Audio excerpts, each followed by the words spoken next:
Back in the early 1980s when I first started observing, I spotted a hand-warming device in a local shop window. While the device appeared to be aimed at those who go hiking or camping, it seemed to tick all the boxes with regards to potentially keeping my mitts warm for an observing session during winter. Gloves are the obvious choice, but they can be cumbersome, and I usually find myself constantly taking them off and putting them back on when fiddling with a telescope. And if you need to view a star atlas, turning the pages is out of the question. Yes, I know, it may seem a bit prehistoric in these modern times, but I still believe in using a well-illustrated atlas to help me locate various objects.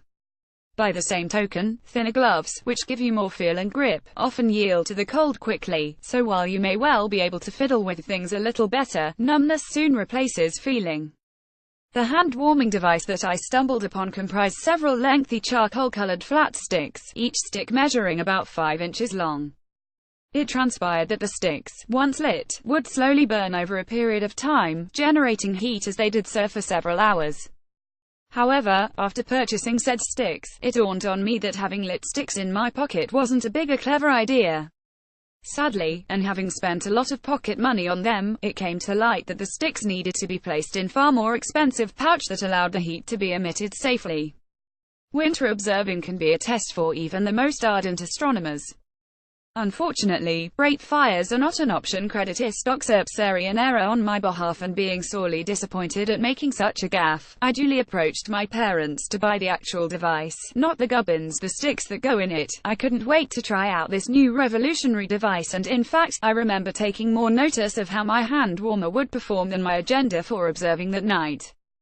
Another gem for staying warm involved the suggestion to use a plank of wood. The plank, which in my case could be either mere the piece of wood, would be stood upon, so no heat would conduct away from the body via the concrete surface below.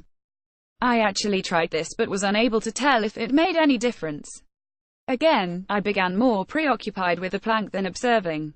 The plank was constantly rocking from side to side as the ground was uneven. It must have looked more like some sort of bizarre circus balancing act from a distance, rather than a method of keeping warm. Finally, how about cuddling fellow observers to keep the cold out?